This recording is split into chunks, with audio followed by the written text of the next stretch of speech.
Hey everyone, Graham from Loudwire here at Sonic Temple with Sam from Architects. Thank you so much, man. No worries. Very pleasure. much appreciate your time. Thank you. It has been a pretty incredible year or so for Architects. And I mean, considering the tragedy that you guys did suffer, I'm sure the great success comes with a lot of very mixed and confusing emotions along the ride. Yeah. Can you tell me a little bit how the experience has been in the Holy Hell cycle? The Holy Hell cycle's been a little bit easier. Okay. Because when we were doing all our gods, obviously that's Tom's record. Mm-hmm. You know, he's all over it. They were his lyrics, and you know, he wrote everything about it. So it was essentially touring his record. So that brings up a lot of stuff every night. You know, Sure, and the sure. success from that record, as you say, it feels quite strange. But with Holy Hell, I mean, it's still been very difficult, but it's almost been easier because there's songs that we've written about the situation. Yeah. So it's more cathartic than the last tour.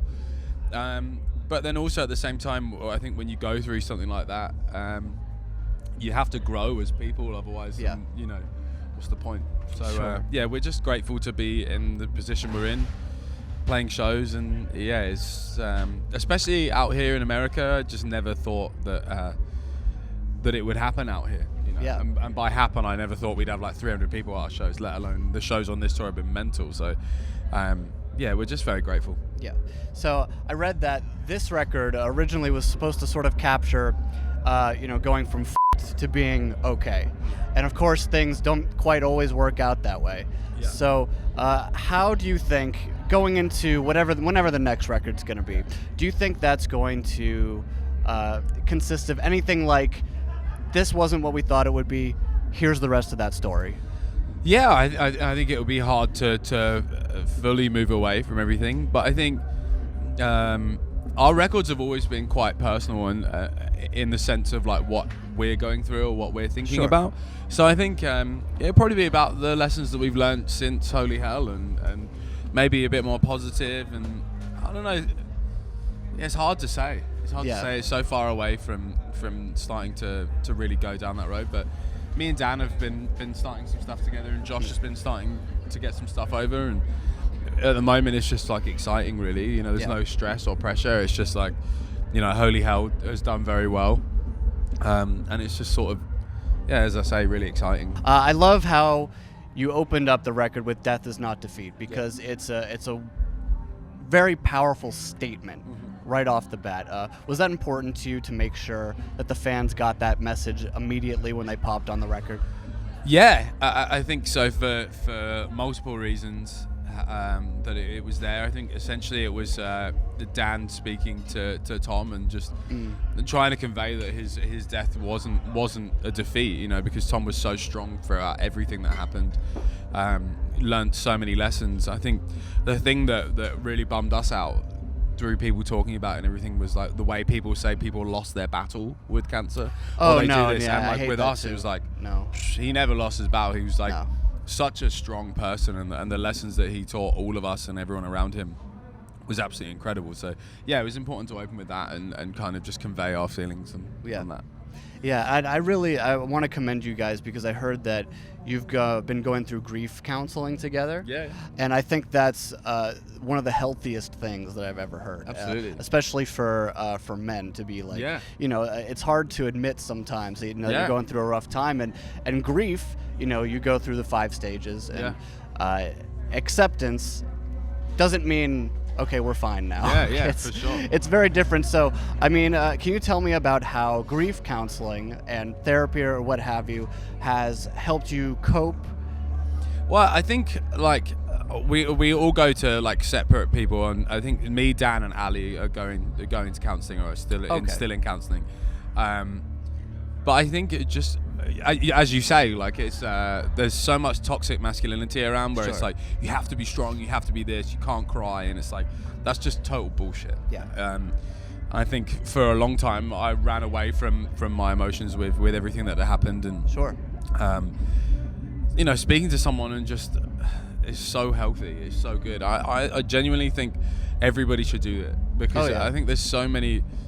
We live in a fucking crazy world, right? It's like there's so many like to-dos and don'ts, and you feel like you're going crazy before something like this happens. But I think, you know, there's so much brought up with the record, and so much like times that we spent together. You know, we were in a band for like fucking 12 years. Yeah. You know, lived in each other's pockets. We're essentially brothers. So I think grief counselling is essential, and just being honest with your friends. Like, if you feel like shit, you feel like shit. If you're happy, you're happy. There's no right or wrongs. And I think that's the thing with grief is, like, as you say, like, there's the 5 things, but it's never like gonna happen in a certain order. That's true. Know? It's like some days you can be absolutely fine, and some days you can.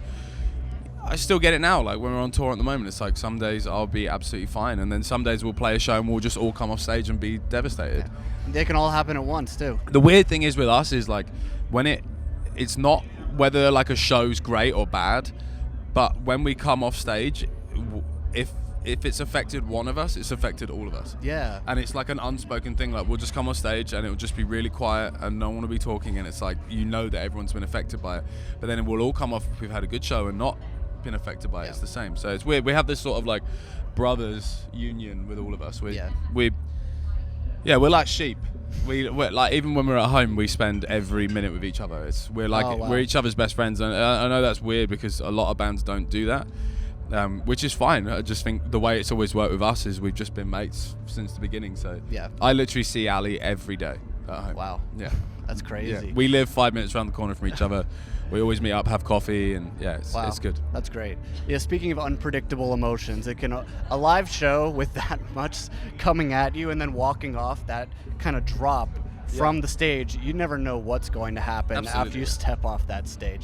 So, but I'm glad you guys are communicating so well. Yeah, I mean, that's what you got to do. Oh yeah, especially therapy. You know, I'm sure there's a very large difference between, you know, how you guys communicated with each other at the start of the band and now, just as more older and mature people. Old as fuck. Old as fuck. Half dead. Now we're 30 and we're just like, I think, you know, when you go through something like that, you have to be honest with each other because you're essentially going through this process together, and, you know, sometimes people need their space and sometimes people need to be picked up, and, you know, you've got to be people. You can't read minds. You have to be honest and say like, I'm having a tough time, you know. Absolutely. So Holy Hail's continued with a lot of religious themes in the music, and you see a lot of bands, you know, sometimes they go to the anger towards religion thing at the beginning of their career, or they have like one album where they get really into it and then they kind of forget about it.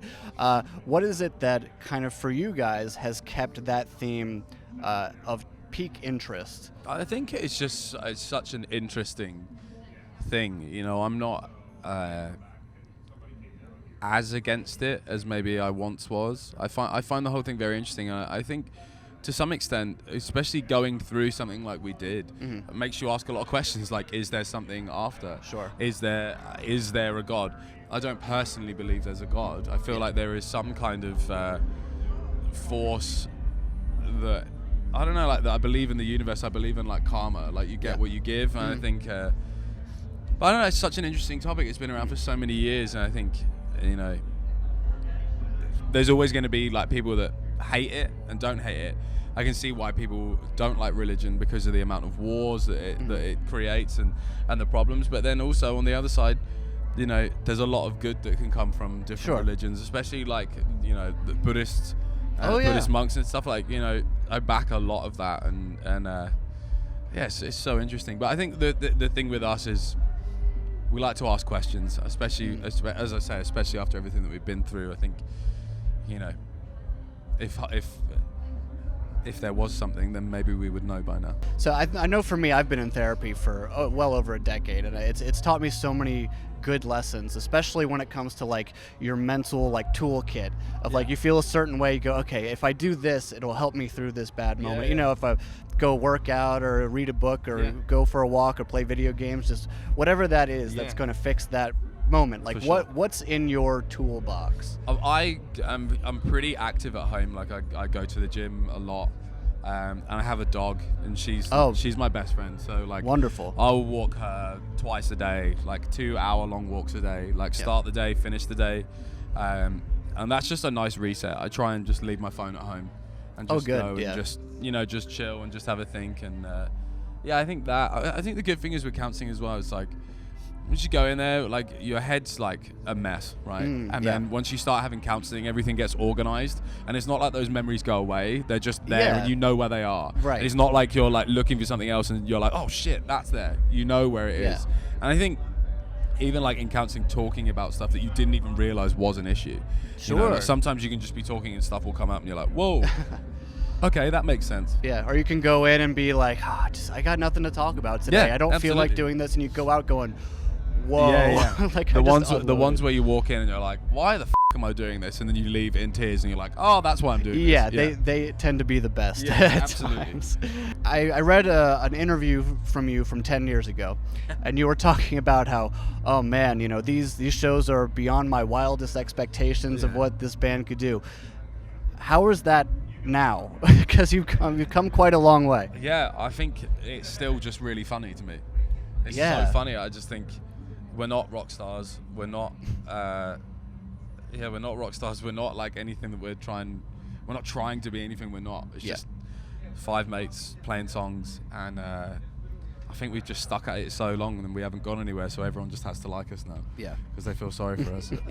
But no, I love it. I think everything's we've just fucking done Wembley Arena, we've done Ali Pali. Oh man, like, so cool. It's insane. It's absolutely insane. I just think, I hope, and my big thing is with this band is I hope that that some people come and see us and they want to start a band, and then that starts the next generation of bands. Because, you know, when I was a kid, I was listening to Blink-182 and they didn't look like rock stars to me. They just looked like skateboarders, and that made me like want to learn an instrument and be where I am now. So hopefully, like, you know, I'll never wear sunglasses inside and everyone will just be like, oh, he's just a normal guy.